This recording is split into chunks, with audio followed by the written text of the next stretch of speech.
নমস্কার, আমি অনির্বাণ। বাংলার রাজনীতি আপনাকে স্বাগত। বাংলায় একটা স্লোগান ঝড় তুলেছে, চোর ধরো জেল ভরো। এই চোরটিকে বা এই চোরগুলিকে, এই চোরেদের সর্দার বা সর্দারনি কে?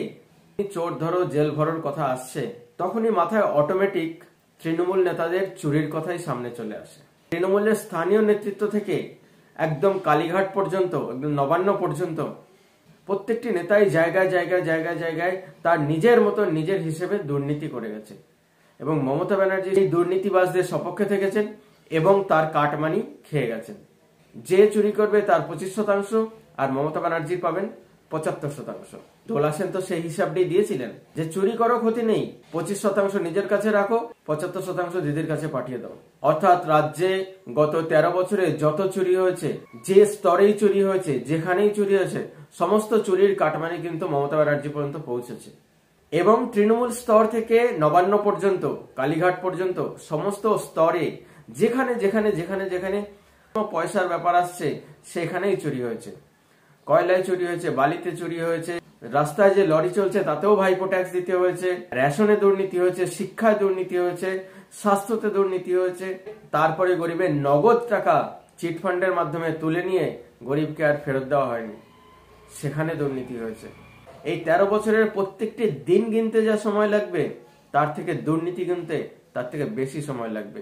তাহলে মমতাকে জেলে পড়া হচ্ছে না কেন? বা মমতাকে জেলে ঢোকানোর মতন সঠিক প্রমাণ কি পাওয়া যাচ্ছে না? মমতা ব্যানার্জি তো নিজের হাতে চুরি করেননি, অন্য লোকের হাত দিয়ে চুরি করিয়েছেন, তাই কি কানেকশন পাওয়া যাচ্ছে না? ভাইপো তো নিজের হাতে চুরি করেননি, সব তাদের সাগরেদকে দিয়ে চুরি করিয়েছেন, কিন্তু কাটমানি এরা দুজনেই নিয়েছেন, তাই কি তাদের কানেকশন পাওয়া যাচ্ছে না? তাই কি তাদের কানেকশন স্ট্যাবলিশ করা যাচ্ছে না চুরির? তার জন্য কি জেল হচ্ছে না? এই কথাটি সঠিক নয়। কিন্তু কানেকশন তো স্ট্যাবলিশ হয়ে গেছে।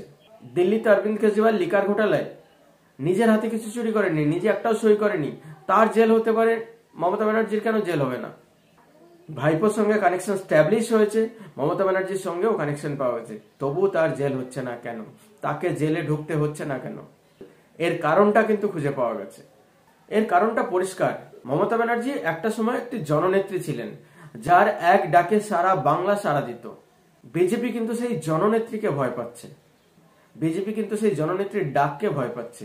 যদি মমতা ব্যানার্জিকে জেলে ঢোকানো হয় বা মমতা ব্যানার্জিকে বা ভাইপোকে জেলে পোড়া হয়, তারপরে মমতা ব্যানার্জির ডাকে যদি বাংলার জনগণ সাড়া দেয়, তাহলে কিন্তু দাও উল্টো পড়ে যাবে।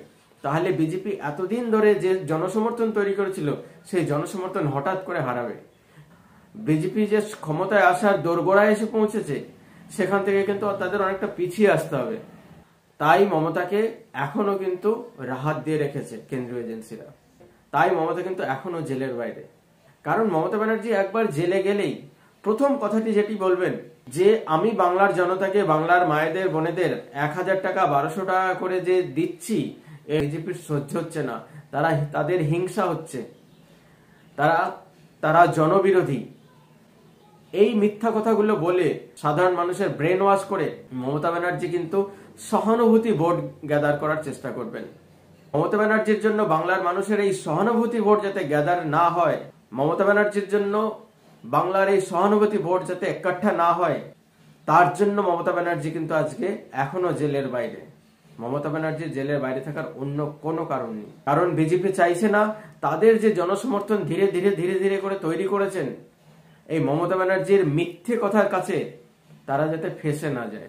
মমতা ব্যানার্জি মানুষকে যে ভুল বোঝায়, এই ভুল বোঝানোতে বিজেপি যাতে ফেসে না যায়, এই ক্ষমতার দোরগোড়ায় এসে যাতে ক্ষমতার আবার অনেকটা পিছিয়ে না আসতে হয়, তার জন্য মমতা ব্যানার্জি আজকে জেলের বাইরে, এখনো জেলের বাইরে। কিন্তু মমতা ব্যানার্জি যদি এই লোকসভায় পর্যুদস্ত হন, এই লোকসভা যদি বিজেপি 25 থেকে 30টার মধ্যে আসন পায়, এই পশ্চিমবঙ্গে যদি বিজেপি 25 থেকে 30টি আসন পায়, তাহলে কিন্তু মমতা ব্যানার্জির মুক্তি নেই। কারণ মমতা ব্যানার্জির সেই যে জনসমর্থন নেই, তা প্রমাণিত হয়ে যাবে। এই একবার প্রমাণিত হয়ে গেলে বিজেপি কিন্তু মমতা ব্যানার্জিকে কোনোভাবে ছাড়বে না। এত বছরের যে লাগাতার দুর্নীতি, এত বছরের যে গণতন্ত্রকে হত্যা, এত বছরের যে মানুষের সমস্ত পয়সা চুরি করা হয়েছে, তার কারণে মমতা ব্যানার্জি এবং তার ভাইপোকে অবশ্যই জেলের ঘানি টানতে হবে। এখন আমাদের কাছে সময়ের অপেক্ষা 4 জুনে জনতার রায় কি থাকে পশ্চিমবাংলার বুকে, সেটাই দেখার। বন্ধুগণ, আমার এই ভিডিওটি এবং বিশ্লেষণটি কেমন লাগলো কমেন্টের মাধ্যমে অবশ্যই জানাবেন। আর উৎসাহ বর্ধনের জন্য লাইক করুন, শেয়ার করুন, সাবস্ক্রাইব করুন, সঙ্গে রাখুন, দেখতে থাকুন বাংলার রাজনীতি। ধন্যবাদ।